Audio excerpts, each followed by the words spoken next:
Hi friends, welcome back to our channel.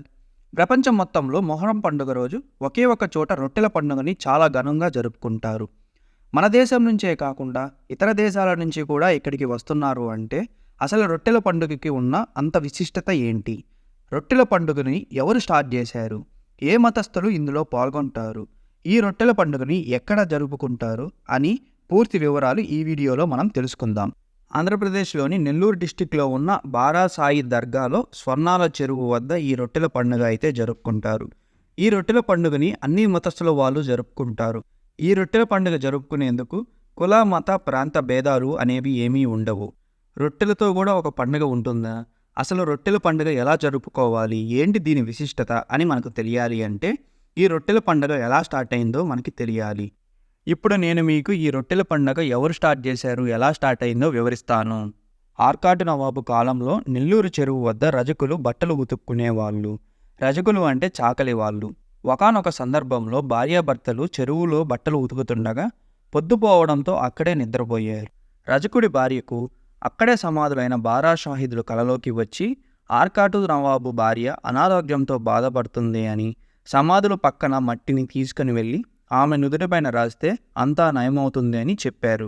ఉదయాన్నే భార్యాభర్తలు ఇద్దరూ గ్రామంలోకి వెళ్తుండగా ఆర్కాటు నవాబు భార్య అనారోగ్యంతో బాధపడుతుంది. మీలో సరైన వైద్యం చేసిన వారికి విలువైన బహుమతులు ఇస్తాము అని దండోరా వేయిస్తుంటారు.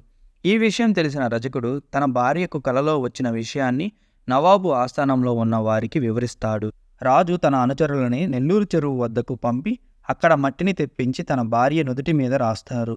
వెంటనే ఆమె ఆరోగ్యం కుదుటపడుతుంది.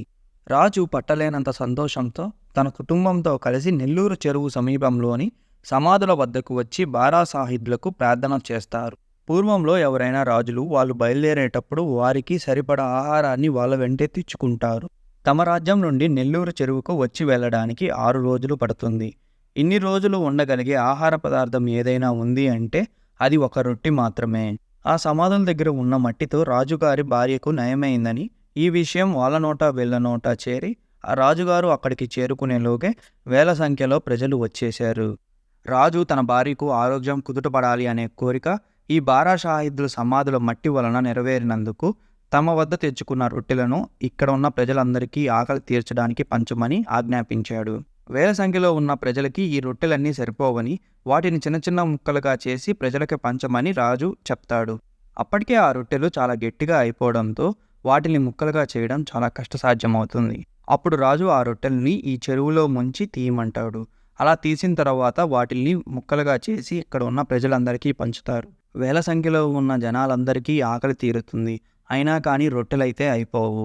రాజు తన కోరిక నెరవేరడంతో అక్కడ ఉన్న ప్రజలందరికీ రొట్టెలనైతే పంచాడు. ఇలా రొట్టెల పండుగ అనేది ప్రారంభమైంది.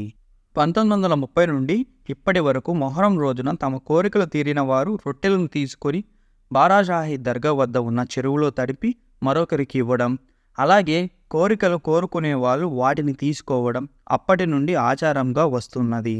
అప్పట్లో ఈ రొట్టెల పండుగను మొహరం రోజున మాత్రమే జరుపుకునేవాళ్ళు.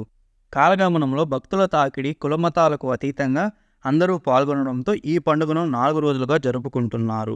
ఈ బారాషాయి దర్గాలోని స్వర్ణాల చెరువు వద్ద ఇచ్చిపుచ్చుకునే రొట్టెలు చాలా రకాలుగా ఉంటాయి. ఆరోగ్య రొట్టె, సంతాన రొట్టె, ధన రొట్టె, పెళ్లి రొట్టె, వ్యాపార రొట్టె, చదువు రొట్టె, ఉద్యోగ రొట్టె, ఇలా మొదలైన రొట్టెలు చాలానే ఉంటాయి. ఒక్కొక్క రొట్టెకు ఒక్కొక్క డిమాండ్ అయితే ఉంటుంది. ఇక్కడికి వచ్చేవారు ఎక్కువగా ఏ రొట్టె కోసం చూస్తారు అంటే ఉద్యోగ, వ్యాపార, వివాహ, సంతాన రొట్టెలకు ఎక్కువగా డిమాండ్ అయితే ఉంటుంది. ఈ రొట్టెల పండుగ మొదలైనప్పటి నుండి ఇప్పటి వరకు చాలానే మార్పులు చేర్పులు అయితే జరిగాయి. ఒకప్పుడు రొట్టెను చెరువులో తడిపి ఇచ్చేవాళ్ళు. కానీ ఇప్పుడు రొట్టెను చేతికిచ్చి ఆ చెరువులో నీళ్లను తల మీద ఇలా 3 సార్లు చల్లుకుంటున్నారు. అలాగే ఇక్కడ ఉన్న వాళ్ళు రొట్టెలతో బిజినెస్ను కూడా నడిపించేస్తున్నారు. నేను ఇక్కడికి వెళ్ళినప్పుడు చూశారు కదా, ఇతను వచ్చి రొట్టెలను అమ్ముతున్నాడు. ఒక రొట్టె వచ్చి 20 రూపీస్ అంట.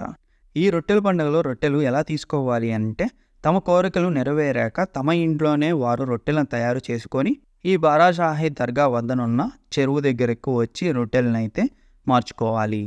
ఈ సంవత్సరంలో మనం ఏ కోరిక అయితే కోరుకొని రొట్టెను తీసుకుంటామో ఆ సంవత్సరంలో కనుక ఆ కోరిక నెరవేరితే నెక్స్ట్ వచ్చే రొట్టెల పండుగ రోజు మనం కూడా వచ్చి ఈ స్వర్ణాల చెరువు వద్ద 3 రొట్టెలను తీసుకొని మనము ఇవ్వాలి.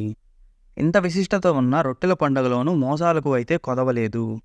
బాగా డిమాండ్ ఉన్న రొట్టెలకు వాళ్ళ స్వలాభం కోసం ప్రజలను అయితే మోసం చేస్తుంటారు. ఈ రొట్టెల పండుగకు దేశ విదేశాల నుండి ప్రజలు ఎంతోమంది వస్తారు కాబట్టి వాళ్ళు బస చేయడానికి గల సౌకర్యాలను వీళ్ళు చూసుకుంటారు. ఈ బారాషాహి దర్గాలో మొహరం రోజున గంధోత్సవం జరుగుతుంది. దీన్ని వీక్షించేందుకు ప్రజలు పెద్ద సంఖ్యలోనే తరలి వస్తారు. అలాగే పెద్ద పెద్ద నాయకులు కూడా ఈ గంధోత్సవానికి హాజరవుతారు. ఈ రొట్టెల పండుగకి చిరు వ్యాపారులు బాగానే సంపాదిస్తారు. మీరు చూసినట్లయితే ఇక్కడ ఎన్నో స్టాల్స్ అనేవి పెట్టారు. దీనివల్ల ఇక్కడ భారీ సంఖ్యలో వచ్చే ప్రజలు ఏదో ఒకటి కొనుగోలు అయితే చేస్తారు. దీనివల్ల వాళ్ళు కూడా లబ్ధి పొందుతారు. భక్తులు అధిక సంఖ్యలో వస్తారు కాబట్టి ఇక్కడ ఉచిత వైద్య శిబిరాన్ని కూడా ఏర్పాటు చేశారు అధికారులు. ఇప్పటి వరకు మనం ఈ వీడియోలో రొట్టెల పండుగ యొక్క విశిష్టత, అలాగే దీన్ని ఎందుకు జరుపుకుంటారు అని మనం తెలుసుకున్నాము. నెక్స్ట్ వచ్చే వీడియోలో బారాషాహి దర్గా దగ్గర ఉన్న సమాధుల యొక్క విశిష్టతను గురించి వివరిస్తాను. ఈ సంవత్సరం బారాషాహి దగ్గర ఉన్న స్వర్ణాల చెరువులో రొట్టెల పండుగకి వెళ్తే మీరు ఏ రొట్టెను తీసుకొని వచ్చారో కింద కామెంట్లో తెలియచేయండి. సో ఇది ఫ్రెండ్స్ రొట్టెల పండుగ గురించి. ఈ వీడియో మీకు నచ్చినట్లయితే ప్లీజ్ లైక్ చేసి, షేర్ చేసి, అలాగే మన ఛానల్ని సబ్స్క్రైబ్ చేసుకోండి. పక్కనే ఉన్న బెల్ ఐకాన్ని క్లిక్ చేయడం మాత్రం మర్చిపోకండి. ఇలా చేయడం వల్ల నేను వీడియో అప్లోడ్ చేసినప్పుడల్లా మీకు ముందుగా నోటిఫికేషన్ అయితే వస్తుంది. Thank you for watching.